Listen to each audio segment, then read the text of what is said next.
First post here, but I've been lurking since my first D-Day, April 17th, 2021, only recently becoming active. A bit more than a year has gone by, and through lots of self-reflection and therapy, I've finally built the courage to walk away from my wife. She's 36 and I am 38. This is a very weird feeling, one I really don't know how to fully describe. I'm optimistic and scared, calm and anxious, happy and sad. My Fitbit says my heart rate is around 80 beats per minute, which is about 10 beats higher than usual.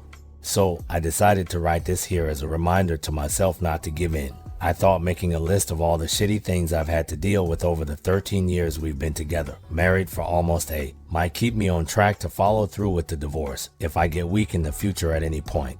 So here's a bullet list of all the reasons I am leaving for my future self. She is an alcoholic. She gets obnoxious, verbally abusive, and violent when she drinks. She cheated on you with an employee that reports to her at work. They had sex at work during working hours, not to mention the hotels they booked. She made secret plans to meet up with an ex-boyfriend using her work cell phone before you stumbled onto the text messages. After forgiving her for cheating on you, you discovered she had booked a hotel in August 2021 during the night you were away. Once confronted, she denied and gaslit you. A week after you left the house to stay with your family, she finally admitted to sleeping with the same coworker again. The one time she agreed to put a tracker on her phone, you discovered she had left the phone at her friend's house and had her friend text you pretending to be her. She claimed she was at Target and simply forgot her phone. She came home drunk in the middle of the day once, saying she was at the gym. After finally agreeing to start a new job and put her AP out of your lives by blocking him on her phone and email, you discovered she was hiding a second cell phone and communicating with him through that device instead. On a night she claimed she wanted a night to herself, she secretly met up with her AP for dinner, claiming she just wanted closure. The same night, she stayed at a hotel. Her best friend, who previously coerced her into $5,000 worth of debt and has cheated on her own husband with many partners, has been assisting your wife in all her affair and will continue to do so. Luckily, you have no kids since she aborted your child 5 years ago. You can sell the house, make your money, and move on without any strings attached. Don't believe her when she says she will change. She has said this many times, and she never will. She has only gotten smarter in trying to hide her shitty behavior. Get out. Build your own life the way you want it. Jesus Christ, just typing all that out makes me question why I stayed as long as I have. Edit. Thank you so much, everyone, for the outpouring of support. Today is kind of a crazy day as she is being served while at work. I have the day off, and I am moving my stuff out at the same time. So while I'd love to respond to everyone, I am on a tight schedule today. Some frequent questions I have been receiving in chats, comments, messages. No, she does not know she is being served today, but 2 days ago, I told her I was pursuing divorce and wanted her respect. She agreed, albeit after love bombing me and promising she would make changes. I shot down all her attempts. I did not want to report her to HR, and I would advise against anyone else doing so. If I pursued divorce and she lost her job, I would have been on the hook for alimony. We both make roughly the same annually, so realistically she shouldn't be receiving anything from me.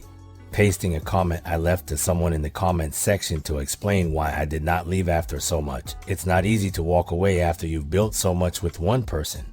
A lot of this really only came about in the last year and a half really. She had a drinking problem, but was always self-aware of her issues and worked hard to overcome everything. She went a long time without touching alcohol. She was sweet, kind, and nurturing for years, and it felt great to spend my time with someone like that. Once the affair started, she seemed to lean into all her negative behavior, and I just kept giving her chance after chance, and now she's used up all of her chances. The house is in both of our names. I do all the upkeep on the property. I intend on staying in the house to facilitate its sale, since she does close to nothing with the house.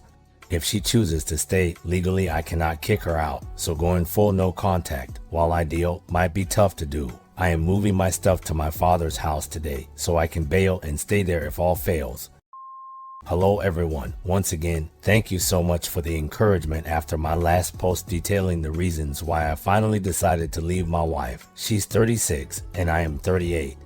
It feels good to get over that initial hump, but I know the road ahead is still lengthy and will be filled with many challenges. Ultimately, despite all the rough spots that occurred this past weekend, I'm feeling empowered that I am taking control of my life again. So, here is what has transpired since Friday.